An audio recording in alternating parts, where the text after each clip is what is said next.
Hi guys, my name is Christine and I'm a dating, relationship and personal development coach. And today I'm talking about what to do if you always seem to mess up your romantic relationships.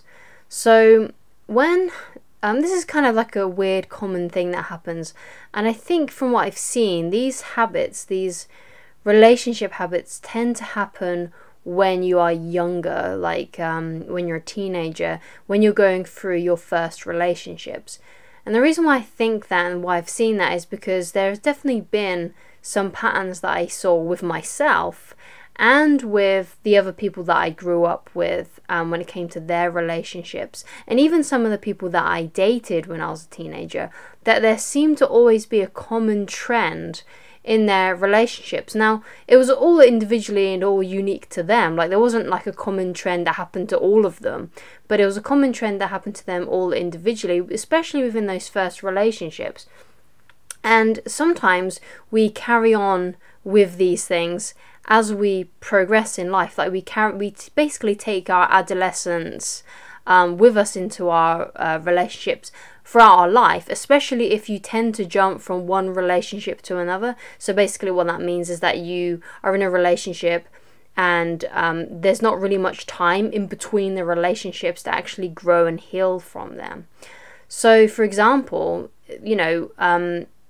one with someone that I saw growing up was their relationships never seemed to last more than about 3 months. And after the 3-month mark, basically they'll start to sabotage the relationship because they always had these 3-month windows with the new people. Another one that I saw was a habit of cheating. Like, they had always cheated on their partner, and then they kind of had it in their head like, oh, I always cheat on my spouse, I always cheat on the person who I'm with. And it always seemed to be that way, like it was just something that was ingrained in them in some kind of weird way, and it was because that they did this when they were a teenager. So it seems like these kinds of things weirdly progress. I mean, I don't quite know the psychology about it. One of the patterns that I saw with me, and it wasn't really to do with like the romantic relationships that I did have in my teenage years, but it seemed to be for me that I would act weirdly with the friends that I developed crushes on. And basically what would happen is I would, crush about them for like months or weeks, and then I would confess to them that I was in love with them, and that kind of thing never worked out. And that was something that kind of still continued to happen up until my very, very early 20s, so maybe roughly around the age of about 20, 21. And it was something that I had adopted when I was at school. It was something that I adopted when I was probably about 14, and then it just carried on for 6 years, me doing that kind of thing. And yeah, it kind of messed up a lot of friendships and maybe potential relationships, I don't know. But the thing is, you need to become aware of your pattern. So if it seems like, oh, my relationships only last 3 months, or I always cheat on my spouse, or something like that, I always cheat on the person that I'm with, or you got to recognize the pattern of what you're doing. And basically, when you get to the threshold, when you get to the bit where it usually happens, you need to push through.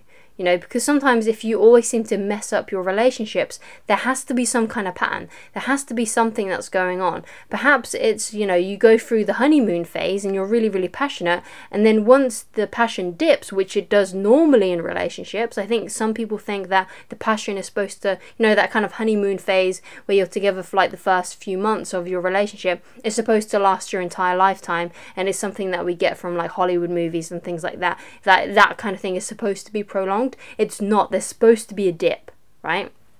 So I think the pattern is you have high intense romantic attraction for each other, and everything's really passionate and everything's like really brilliant, and then it slowly dips over time. But as you age and you grow together, it slowly starts to creep back up and you start making more time for each other. So people, when they get into this dip, that's when they start messing up, I've seen, their relationships, and they start to think, oh, the passion's gone, so therefore something must be wrong, when actually it's kind of a normal thing to experience. It's a thing that happens to every single relationship. The passion does dip, because basically the novelty wears off of the relationship, because when you're in a new relationship, everything's new, everything's fresh, everything's exciting.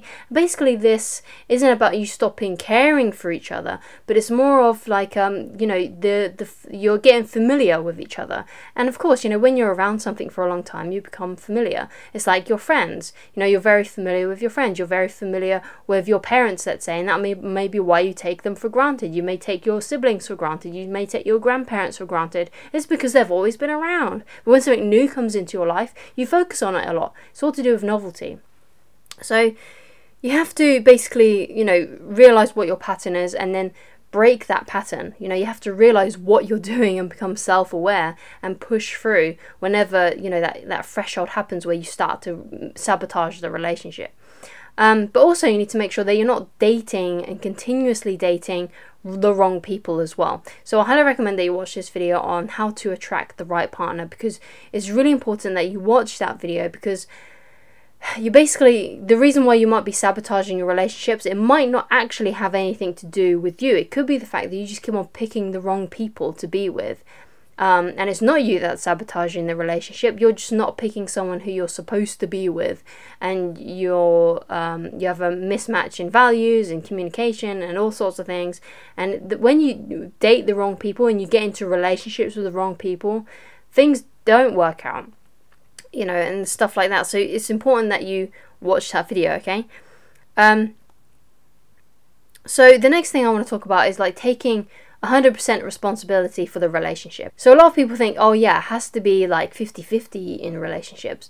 Not really, because there's not really much you can do about how your partner shows up, but you can take 100% responsibility on what you do. You can't control the other person. You can never control the other person. You can only control how you show up. So it's better if you come from the mindset of, I'm going to take 100% responsibility for this relationship. And that means that you are not... One of the ways that you can start doing that is by not expecting your partner to think like how you think. Also, not expecting them to be a mind reader, because they're not. If they're doing something that upsets you and they keep on doing it, don't be just like, oh, they should know what to do. I feel like a lot of women do this, right? They say like, oh, he should know what to do. They say stuff like that. But it might be the case that he really doesn't know what to do, and you need to tell him, right? Yeah, sure, maybe his mother should have told him how to iron his clothes or something like that. It's a really stereotypical thing for me to say, but it's something that can happen.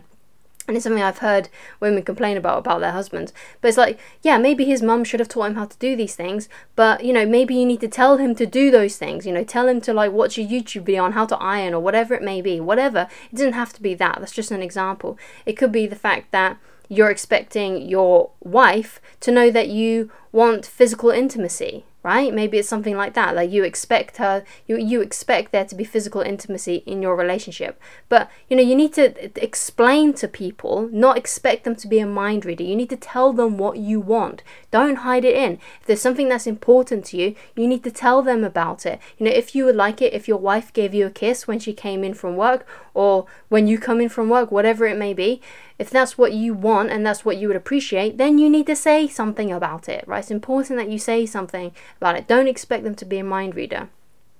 And also, be a really good listener. You have to be a good listener in relationships. And that means like really paying attention to what your partner is saying to you when they're talking to you. It's really, really important that you pay attention to them. And that means you have to put your phone down, you have to switch the TV off, you have to put down the video game, whatever it may be, and pay attention to them and listen to them. The best way that I do this for myself, like if my wife comes to me and she has something really important to say to me, and I can tell it because she is giving me her presence and she's wanting my attention. You can usually tell when someone wants your attention and they're talking to you about something. What I do is when she's explaining things to me, I kind of picture it in my head. Like so when someone tells you a story, you kind of picture what's going on. That's what I do, because then I know I'm fully actually listening and I'm putting myself in her scenario, right? And really, really listening, asking questions about it, saying, oh, what happened next? Oh, that's really interesting. Why did they say that? Asking questions about it, being fascinated with your partner and what they have to say. You have to do that. You have to nail that, right? You have to be a good listener, because it might not be the case that they want you to solve their problems. Don't expect them coming to you with their problems or whatever it may be, that they want a solution for it. Because it might not be the case that they want a solution for it. It might just be that they want to talk about their feelings, they want to talk about the experience, they want to have someone to talk to. And all you have to do is be a good listener, ask questions, right? And if you would rather be playing video games than listening to your spouse, or you'd rather be on your phone looking at TikToks, or you'd rather be watching TV, you'd rather be watching Netflix, than listening to your partner, then you're not with the right person, right? You don't care about them enough, basically. If you're not absolutely fascinated with your spouse and what they have to say to you, they're not the right person for you. Right? If you really love and care about someone, you will listen to them. You will put them over a video game. You would put them over Netflix. You would put them over seeing what's going on your phone and catching up with the latest gossip on Facebook or Instagram. Right? Take 100% responsibility for your relationship, and I can guarantee that your relationship will get a lot better, and your relationships in the future will get a lot better, and you'll stop messing them up. But don't expect your partner, whoever they may be, whoever you're in your next relationship with, don't expect them to think and act like you, because they won't. They're an individual with their own wants, their own needs, and they think differently from you, right? Don't expect them to think like you. Don't expect them to act like you. They will be different. You need to find out who they are, and don't expect them to be a mind reader, and don't expect them to solve all your problems. You have to take 100% responsibility for your relationship, and if they don't give back in the way that you actually need, then you're in the wrong relationship and you need to end it, basically. Okay? So thank you so much for watching. If you'd like to get in touch with me personally and you'd like coaching with me, then please go to www.christineloveridge.com. Thank you so much for watching, and I shall talk to you again very soon. Goodbye.